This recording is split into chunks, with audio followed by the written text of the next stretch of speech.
Hey guys, what's going on? This is Colton here with Polygon Warriors. I know it's been a second, but finally got everything set up. So here we are. So I figured no better way to come back than with a new Microsoft thing that's coming out. So it seems as though that Microsoft is trying to take over the gaming world. And I'll shrink myself here so that way you guys can get a better look at it. But it seems as though they are trying to literally expand across everything, whether it be, the cloud, PC, the Xbox, which the Series X and Series S I don't have, unfortunately, yet, but they seem to be basically mini computers. And like I said, PC, they're going to iOS, which is amazing considering, Apple and Microsoft don't really get along in the PC world. So I'm really looking forward to Game Pass coming to Apple because, I have the iPhone 12. It'd be really cool to have, game on my phone finally. So anyway, it seems as though they released an article a couple days ago saying how they're going to come, like it's going to come to mobile. And there's also a couple other things that are interesting that will be coming out with it. I have the article pulled up right here so you guys can look at it. But it seems as though we are going to be getting some new handheld things, such as, the, what's it called? Black. I'm terrible with names. It's been a rough week. New licensing for accessories. So as you can see, like right here in this picture here, you get a hand. You literally can plug your phone in and it can become a controller, which is pretty cool. That was rumored when the PlayStation PlayStation 4 no, it wasn't when the 4 came out. It was when the Switch came out, is when Sony had a leaked concept of a Switch-esque console. And looks like Microsoft just beat them to the point. And they have this nice little, looks like 2 little Joy-Cons, kind of like how the Switch has. And it seems as though they're really pushing for everybody to be able to game on the go, following Nintendo in their footsteps. So anyway, we'll go back up here. It seems as though they have released a beta version of the Game Pass that will be on iOS across 22 countries. So if you get an invite, it's in the article, which is on Microsoft's website. It seems as though they are giving out people who have Game Pass a trial code for you to download it or get into it. So that way you can try it, play on your phone, which I don't see how it would work. I mean, I can see how it worked, but the phone battery is not prepared for that. You're going to log in to play like Halo 5 and it's going to kill your phone in 3 seconds because they're aiming for everything to be at 1080p and 60 frames a second, which crazy. I never would think that we could do that on a cell phone, but we are in 2021 and, coronavirus to just like completely flip the world upside down. So, hey, whatever, anything's possible. So apparently you can also, if you are playing on your Xbox, you save your game, your power goes out for whatever reason. Your power goes out, you forgot to pay the internet bill, you forgot to pay the electric bill.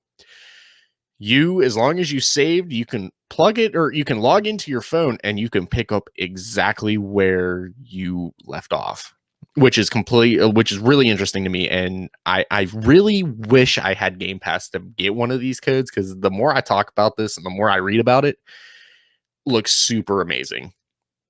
Like I really am hyped that Microsoft is taking the steps to make the gaming community not as I mean, you're never going to take the toxicity out of the gaming community, but more of a community than like more together than apart, I guess is what I'm trying to say. I'm really bad at words. But the Microsoft's really making bounds and leaps. Like they, in the past, 2 years, they have come out for cross-platform with Sony, and Sony's like, no. And, they do cross-platform with Nintendo. They're doing it with Apple. It's really interesting. Like it's something that the gaming community needs. It's something that I don't understand why we're so opposed to. Everybody's always, Sony's better than Xbox, and like, no, it's a console. The only thing that really makes no sense is the exclusives, which we live in a capitalist country. That's to drive people to the console as opposed to the other one, which I get it.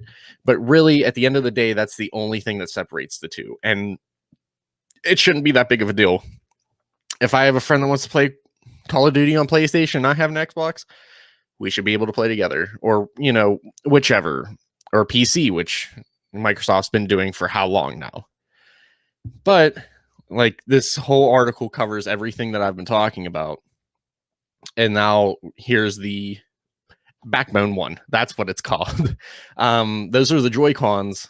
I guess they're not really Joy-Cons, the controller add-ons to plug onto your phone so that way you can play. Like, the bottom one has Sea of Thieves and you can log into your Game Pass.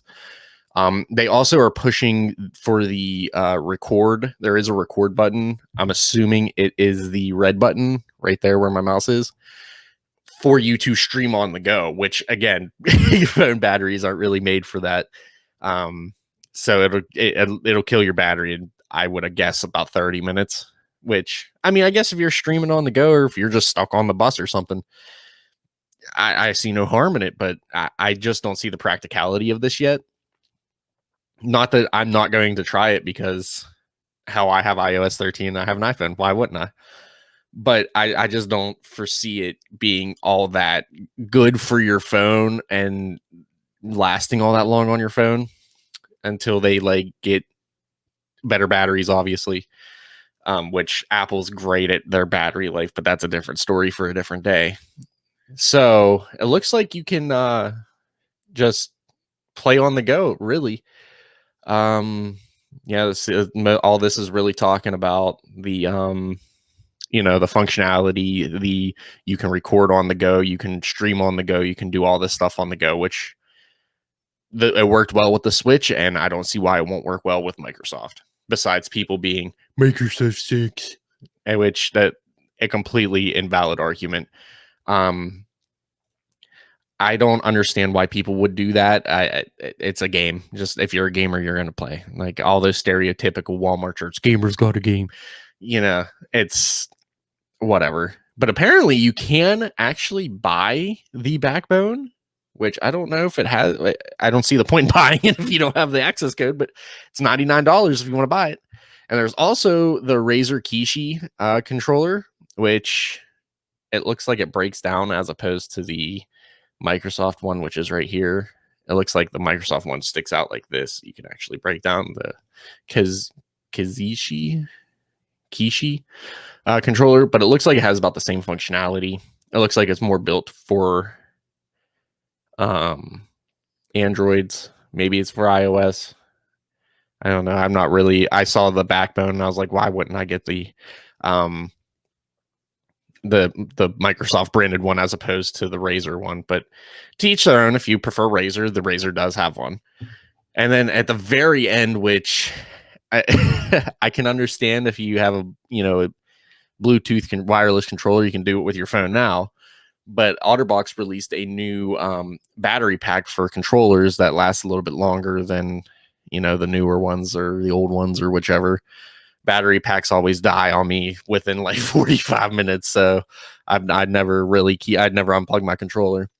But they're up for sale 2 for $60. So Microsoft's really trying to change the game up, and I applaud them. They're taking the steps that were needed to really kind of take over the gaming world. Not really take over, but make bounds and leaps for what we needed as a community to do what we want to do with gaming. We want to take it on the go. We want VR, which the Oculus is doing and Facebook's doing over with that. We have the PlayStation, which is kind of doing its thing. It hasn't really changed up this generation yet. And Microsoft, not changing the Xbox, but changing up their business model to go after more and better, or not more, but reach out to more people and better the products that they have right now. So I applaud them for that. It's something that we need. It's something that will be greatly appreciated, and I think the community will gladly open up with it. So I'm hoping that we can get this going and it sticks, which would be great. But yeah, I run to pop on, say some things about this real fast. You like what you see, make sure you leave comments, subscribe, like. interact. I will be uploading a lot more, hopefully. Well, not hopefully, but I will be now that I got everything set up. So yeah, if you want to reach out to me, I'm at WhiteRuby53 on Twitter, Polygon Warriors on Facebook. I do have a Twitch account. It's not really set up yet. So yeah, and if you like anything you see, make sure you follow me there, or you can check me out at spoilerverse.com. There is Spoiler Country, Bridging the Geekdoms, which me and Robert do all the time. Well, more so Robert than me, but now that I got everything set up, Robert I'll be able to join him more. You got Shooting the Sith, Misery Point Radio. There's a whole bunch of stuff on there, so make sure you check out Spoilerverse, and I'll see you guys in the next video.